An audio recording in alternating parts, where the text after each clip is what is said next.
Hello, welcome to my YouTube channel. Victoria here.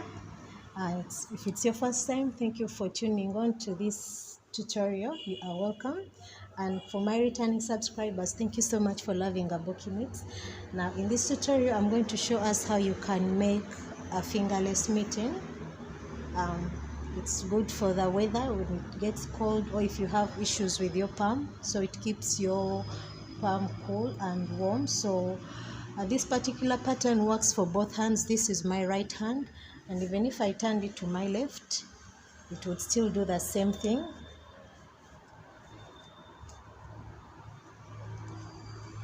So see, there's no difference, it's still doing the same thing. So let's get into the tutorial. I have this yarn. Let me show it to you. The kind of yarn I'm using, I don't remember its name because I unwrapped it some time back. I've been having it, but it's acrylic.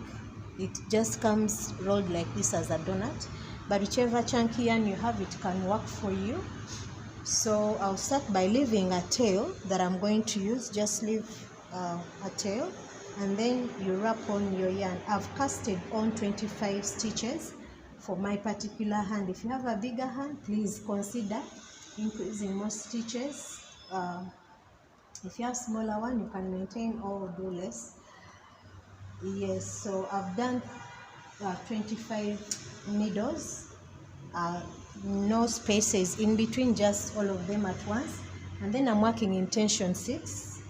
Just knit one row and then put up my comb, and I'm going to knit up to 54 rows.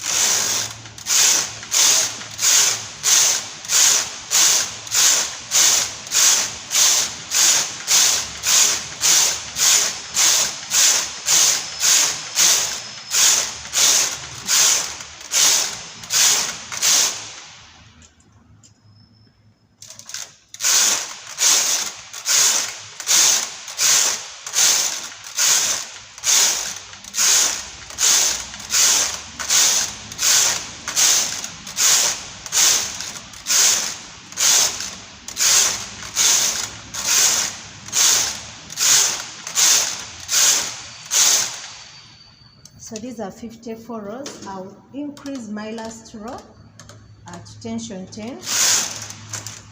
I've increased it to tension 10 because I want to cast it off loosely, such that my edge is not tight. So you just pick up your latch hook and you cast off one by one. Make sure that it is not tight for you, because that's where your fingers will be held up when you join it together. So you can knit whichever length you want to. This is the length that I chose. It can be more than these rows or shorter than these rows. This is all dependent on the size of your hand. Yes, but it's an easy tutorial.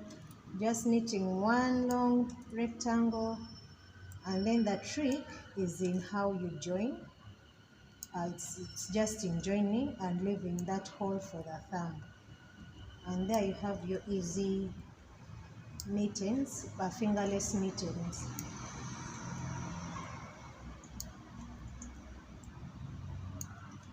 If you have a smaller machine, you may want to consider doing a card with them. Maybe when I do get time, I'll also do that, and I show you how you can make one. So after this, we are going to have to also leave a tail.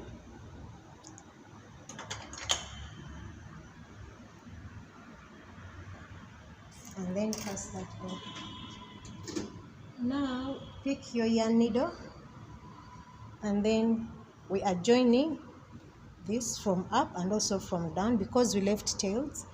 So just feed in your yarn into your yarn needle and start joining. Then you can meet either halfway or 3/4, because if you look at this, it's almost halfway. What is this side? It's almost the same, equivalent to what is this side, and this is where the thumb is. So without any particular measurement or what, because I just kept measuring with my hand to see how far it's going, especially for the thumb. Let me show you the trick that I used. So here I'm joining from the upper side, just a blind stitch, or whichever way you always join your work. I'm using the blind stitch method, which I've always used here. I don't know how you call it, but this is the person who taught me knitting told me it's a blind stitch, because when you knit you can't see where the seam is.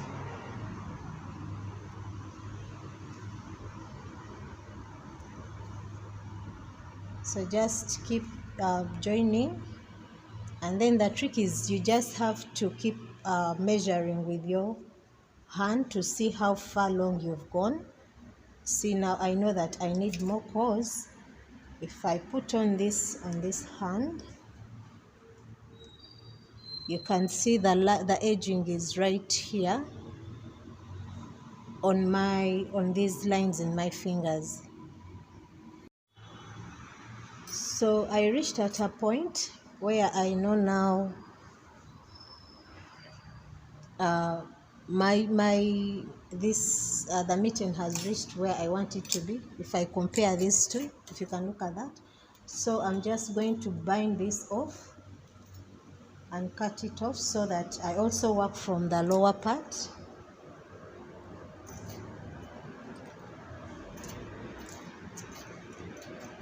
Why are you stuck?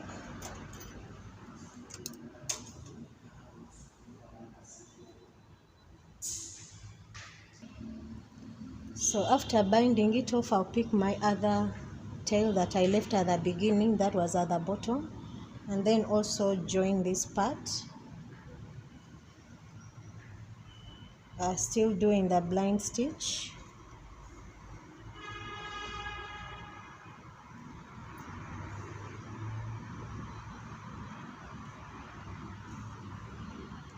So the trick is in just joining from top down, topwards, and you just keep measuring where your thumb is to leave that thumb hole,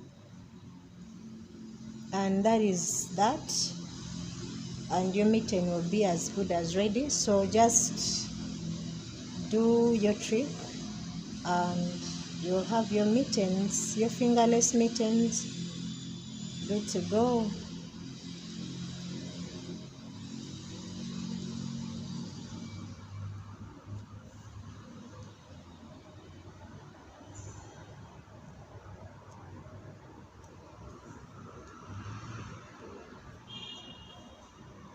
If you're making this for someone and you have their measurements, that is if they really hope to have exact sizes, you just have to take a tape and you measure, so that you can tell the difference. You can tell the right size just by measuring, if that's what you really prefer. So after this, I'm just going to also try on and see how far with the thumb.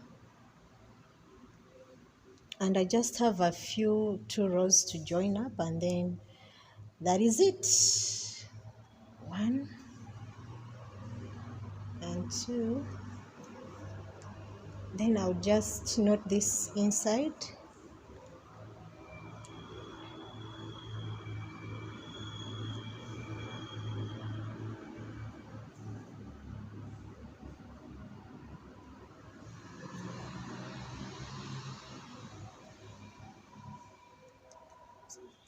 Make sure the knot is tight enough, and then cut it off.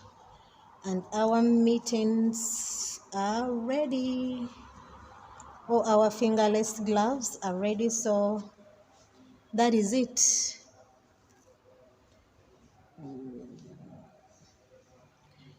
If you like this video, so please give it a thumbs up. Let me know what you think in the comment section below. If you haven't subscribed, kindly consider subscribing to this video, to our channel. Thank you so much for loving Aboki Knits. Please share in your knitting communities, and let me know what you think about this video in the comment section below. as easy as making mittens or gloves. See you next time. Bye bye.